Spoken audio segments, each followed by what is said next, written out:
નમસ્કાર મિત્રો, હું છું પાર્થિવ. સ્વાગત છે તમારું આજના એક નવા જ વિડીયોમાં. તો આજે આપણે વાત કરવાના છીએ સાળંગપુર હનુમાનજી વિશે. આ મંદિર સાળંગપુર ગુજરાત સ્થિત એક હિન્દુ મંદિર છે અને સ્વામિનારાયણ સંપ્રદાયની વડતાલ ગાદીનો એક ભાગ છે.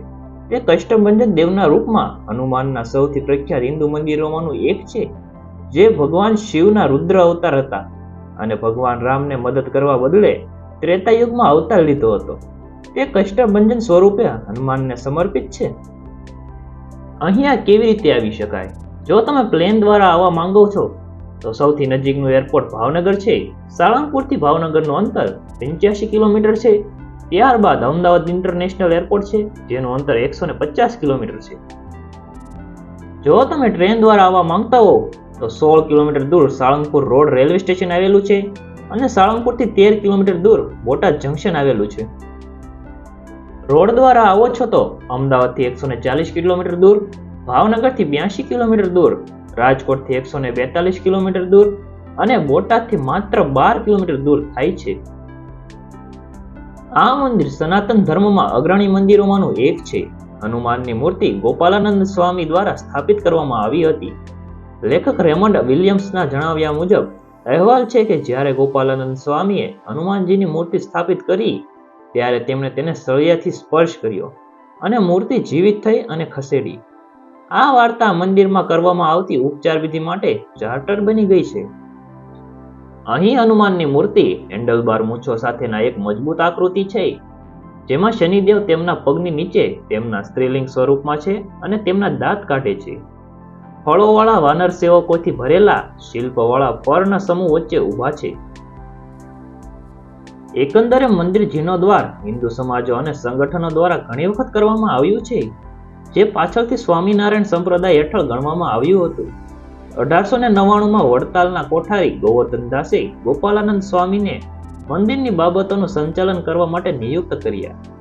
ગોવર્ધન દાસે ત્યારબાદ સાળંગપુરના મંદિરના નવા મહંતની નિમણૂક કરી. ત્યારથી વડતાલ ગાદીએ મંદિરમાં વધારાના સુધારા અને ઇમારતો બાંધી છે. આ મંદિરની છબી એટલી શક્તિશાળી હોવાનું કહેવાય છે કે તેના પર માત્ર નજર કરવાથી દુષ્ટ આત્માઓ તેનાથી પ્રભાવિત લોકોમાંથી બહાર નીકળી જશે. માનસિક બીમારીઓથી પ્રભાવિત લોકો માટે શનિવારે વિશેષ ધાર્મિક વિધિ માટે નિયુક્ત દિવસ છે.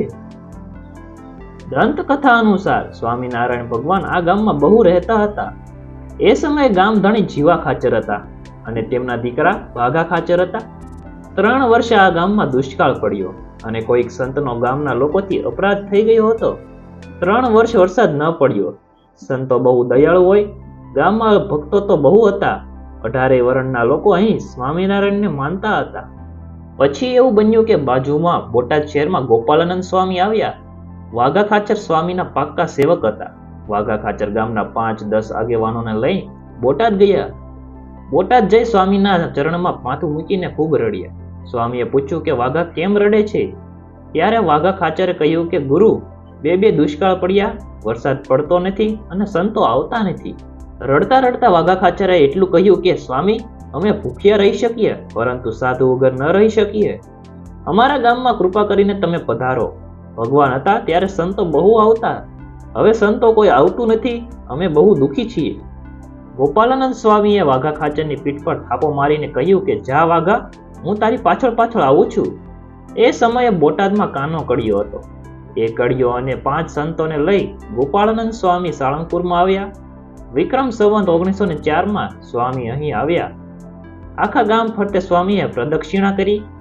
સ્વામીએ ગામમાં રહેલા સૌથી મોટા પાળિયા પર હાથ મૂકીને પૂછ્યું કે વાઘા, આ કોણ છે? વાઘા ખાચરે કહ્યું કે સ્વામી, આ તો મારા પિતાના પિતા જે ધર્મ માટે ખપી ગયા હતા, તે અદા બાપાનો પાળિયો છે.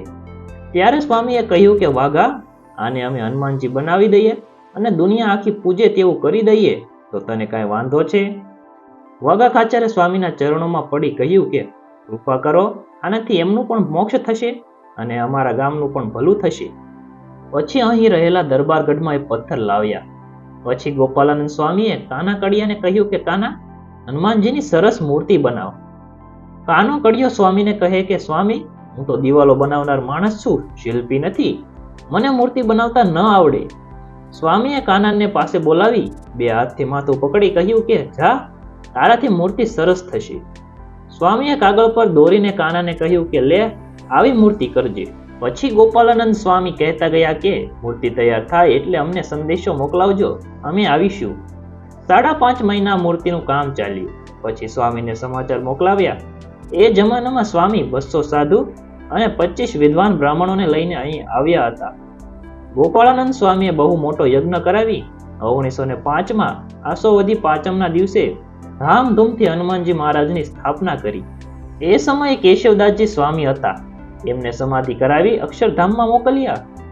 કેશવદાસજી એ અક્ષરધામમાં જઈને સ્વામિનારાયણ ભગવાનને વાત કરી કે ગોપાલાનંદ સ્વામી તમારા સંકલ્પ પ્રમાણે સાળંગપુરની અંદર સ્વતંત્ર હનુમાનજીનું ધામ બનાવે છે. ત્યારે સ્વામિનારાયણ ભગવાને ત્યાં બેઠા બેઠા વરદાન આપ્યું કે જે હનુમાનજી મહારાજને બેસાડવામાં આવશે તે જીવ પ્રાણી માત્રના કષ્ટોનો નાશ કરશે. એટલે એનું નામ કષ્ટભંજન દેવ પડ્યું. બીજું એમણે એમ પણ કહ્યું કે કોઈ નારિયેલ કે તેલ ચડાવશે, થાળ ધરાવશે, એમને તમામના મનોરથ હનુમાનજી મહારાજ પૂરા કરશે. પછી ગોપાલાનંદ સ્વામીએ હનુમાનજીની મૂર્તિની આંખમાં આંખ મેળવીને ત્રાટક કર્યું. સ્વામીએ અષ્ટાંગ યોગ સિદ્ધ કરેલો હતો. આ ત્રાટકથી મોટા અવાજો થવા લાગ્યા. એ સમયે ગોવિંદાનંદ સ્વામી આરતી ઉતારતા હતા. ત્યારે મૂર્તિ આખી ધ્રુજવા લાગી. ભયંકર અવાજો ભક્તો સહન ન કરી શક્યા. એટલે ગોપાલાનંદ સ્વામીનો હાથ પકડીને ભક્તોએ કહ્યું કે ખમૈયા કરો સ્વામી. એટલે સ્વામીનું ધ્યાન તૂટી ગયું. સ્વામીએ કહ્યું કે થોડી વાર જો જાળવી ગયા હોત તો મારે હનુમાનજીને બોલતા કરવા હતા. પછી હનુમાનજી ખડખડાટ હસવા લાગ્યા. એટલે સ્વામીએ કહ્યું કે તમારે હવે આમ જ રહેવાનું છે. પછી સ્વામીએ કહ્યું કે આજથી હું તમારું નામ કષ્ટભંજન દેવ પાડું છું. શ્રી સ્વામિનારાયણ મંદિર વડતાલ ધામ સંચાલિત સુપ્રસિદ્ધ યાત્રાધામ શ્રી કષ્ટભંજન દેવ હનુમાનજી મંદિર સાળંગપુરમાં તારીખ 5 એપ્રિલ 2023ના રોજ હનુમાન જયંતિની પૂર્વ સંધ્યાએ પંચ ધાતુમાં બનેલી ગુજરાતમાં હનુમાનજીની સૌથી ઊંચી પ્રતિમાનું અનાવરણ કરવામાં આવ્યું. આ મૂર્તિનું વજન 30,000 કિલો છે.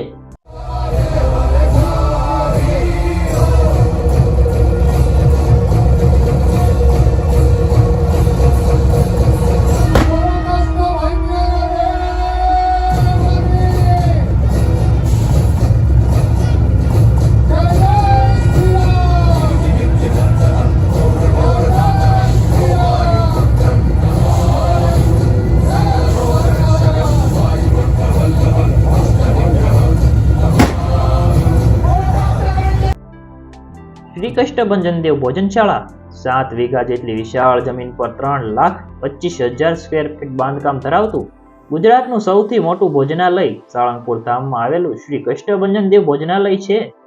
જ્યાં એક સાથે 20,000 લોકોની રસોઈ બને છે. 7 અલગ અલગ ડાઇનિંગ હોલમાં એક સાથે 4,000થી વધુ લોકો ડાઇનિંગ ટેબલ પર બેસીને ગરમા ગરમ સ્વાદિષ્ટ, પૌષ્ટિક અને હાઇજેનિક ભોજન જમે છે. હાઈટેક સુવિધાઓથી સભર આ ભોજનાલયમાં 3 સમય વિનામૂલ્ય ભોજન પીરસવામાં આવે છે. મંદિર પરિસરમાં જ 20 વીઘાની વિશાળતમ જગ્યા પર 8,85,000 સ્ક્વેર ફીટમાં નિર્માણાધીન શ્રી ગોપાળાનંદ સ્વામી યાત્રિક ભવન ભારતનું સૌથી મોટું યાત્રિક ભવન બની રહેશે. ઇન્ડિયન રોમન શૈલીમાં 103 ફૂટ ઊંચા યાત્રિક ભવનમાં 952 રૂમો બનાવવામાં આવશે. એક સાથે 4,000થી વધુ લોકો રહી શકે તેવા રૂમો, 11,500 ફૂટમાં ફેલાયેલી કેન્ટીન તેમજ એક સાથે 1200થી વધુ કાર પાર્ક થઈ શકે એવું વિશાળ પાર્કિંગ અહીં બની રહ્યા છે. તો બસ આજનો વિડીયો તો આપણે અહીં સુધી રાખવી. જો તમને આજનો વિડીયો પસંદ આવ્યો હોય તો વિડીયોને લાઈક કરી દેજો, તમારા મિત્રો સાથે શેર કરી દેજો અને આપણી ચેનલને સબસ્ક્રાઇબ ન કરી હોય તો સબસ્ક્રાઇબ કરી નાખો. આવા જ વિડીયો આપણી ચેનલ ઉપર આવતા રહેતા હોય. તો આપણે મળવી આગલા વિડીયોમાં.